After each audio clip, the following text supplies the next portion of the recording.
Hey Browns fans, the buzz in Berea is growing louder, and it's not because of the usual off-season chatter. It's because of a name that keeps echoing through the halls of the Browns training facility and across social media, Shedeur Sanders. Just months ago, Sanders was hyped as a possible #1 overall pick in the 2025 NFL Draft. Instead, he fell to the 5th round, 144th overall, where the Cleveland Browns picked him up. And now, he's grinding in Florida, showcasing a level of precision that's got people talking. In a recent video shared by 305 Sports, Sanders is seen slinging the ball with pinpoint accuracy under the supervision of trainer Darryl Colbert. Yes, it's an off-season workout. No pads, no pressure, just polished mechanics. But still, the tape doesn't lie. The kid's got touch. Still, for all his flashes of brilliance, Shedeur Sanders is buried on the Browns depth chart, likely the 4th quarterback behind Deshaun Watson, Joe Flacco, Kenny Pickett, and Dylan Gabriel. The odds are long, the room is crowded, and the road to a starting spot in Cleveland is uphill,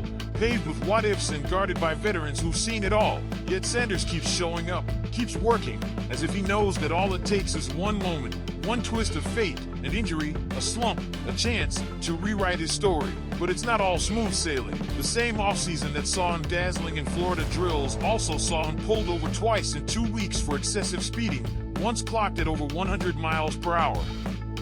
Then, he skipped his court date. Not exactly the kind of maturity NFL franchises are looking for in a future leader. Character concerns can derail a promising career before it even begins, and Shedeur's on-field talent will need to be nearly flawless to make up for his off-field slips. And now, a new twist. The Toronto Argonauts of the CFL have claimed Sanders' exclusive negotiating rights. That's right, Canada's already laying the groundwork for a potential swoop should the NFL door close on him. It's a stark reality check for any 5th-round pick, especially one with such a high ceiling and equally heavy expectations. The CFL has a mechanism to claim players outside the league in case they ever decide to jump ship, and the Argonauts have called dibs. Alongside other NFL afterthoughts like Trey Lance and Max Duggan, Shedeur's name now floats in a different pool, one that screams fallback rather than future. But there's something uniquely defiant about Shedeur Sanders. Despite the noise, despite the setbacks, he's not folding. He's out there doing the work. And that counts for something, maybe not everything, but something. The Browns aren't handing out reps, especially not to a guy 4th on the chart. He'll have to earn it. And earn it again. And maybe again after that. But stranger things have happened in the NFL. Injuries can decimate depth in a heartbeat. A hot hand in preseason could force a coach's hand.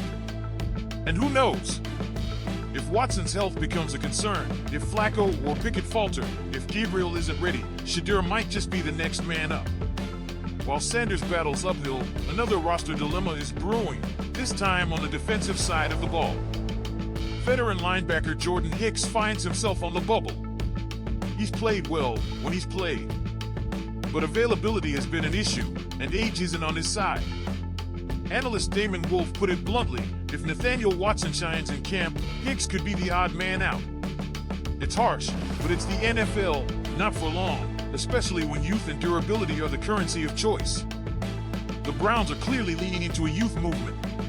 After a slight regression on defense in year 2 under coordinator Jim Schwartz, the focus is back on getting faster, healthier, and more dynamic. Hicks' track record isn't in question, his ability to stay on the field is. And that's a gamble the Browns may not want to take anymore. And speaking of youth movements, let's talk receivers. With Elijah Moore gone, the room is tighter than ever. The Browns historically carry 6 wideouts. For spots seem locked, Jerry Jeudy, Cedric Tillman, Deontay Johnson, and DeAndre Carter. That leaves 2 openings and 3 names in the mix, Jamari Thrash, David Bell, and Michael Woods too. Thrash has the edge after a redshirt rookie year, while Bell and Woods have spent more time on the practice squad than the field. For Bell, a former 3rd-round pick, this might be the final audition. His slot experience gives him an edge, but limited production, 381 yards in 2 seasons, isn't doing him any favors. Cleveland's offense is expected to shift to more 12 personnel sets this year. That means fewer wideouts on the field at once. But it also means a premium on guys who can bring versatility. Thrash and Bell, with their slot chops, could carve out niche roles if they show up in camp. With With rookie QBs like Dillon Gabriel and Shedeur Sanders waiting in the wings, surrounding them with reliable weapons becomes even more crucial. Every drop pass, every missed route, every mental error could cost someone their job. And while the young guns are fighting for their spot, one man continues to set the tone for the franchise, Myles Garrett. Fresh off a brief trade demand and an even shorter stint as the highest-paid non-QB in the NFL, Garrett has recommitted to being the heart of this team. He's a six-time Pro Bowler, four-time first-team All-Pro, and the reigning Defensive Player of the Year.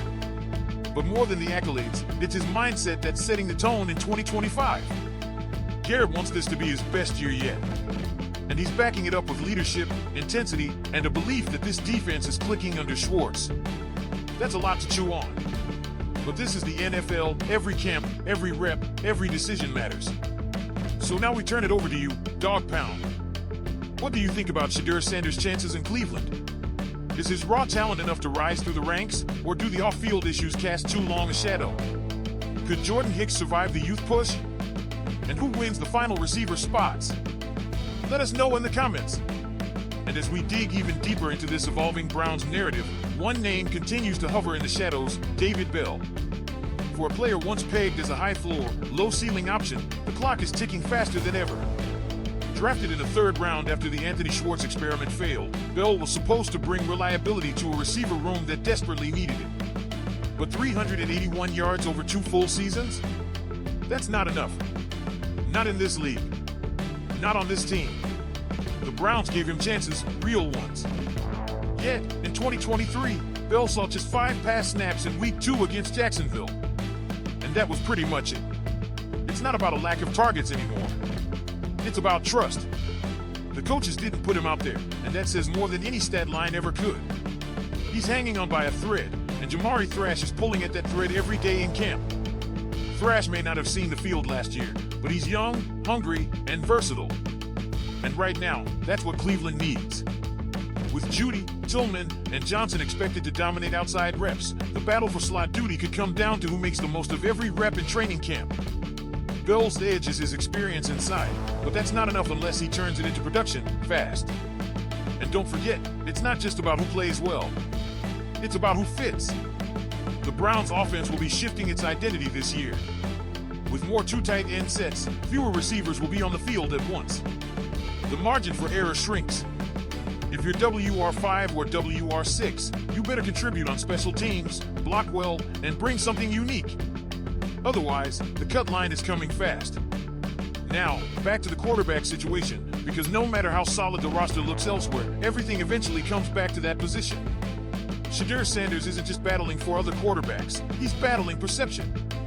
Falling to the 5th round after being mocked as a top 5 pick can rattle any prospect. Add in the legal troubles, the speeding incidents, and whispers about his commitment, it's a lot. But if he manages to stay clean off the field and dazzle on it, then the league will have no choice but to take notice again. And let's not pretend the Browns' QB room is immune to drama or breakdowns. Deshaun Watson is returning from injury. Joe Flacco is a stopgap. Kenny Pickett is improving. Dillon Gabriel is raw. If there's ever a season for an unexpected breakout to happen, this might be it.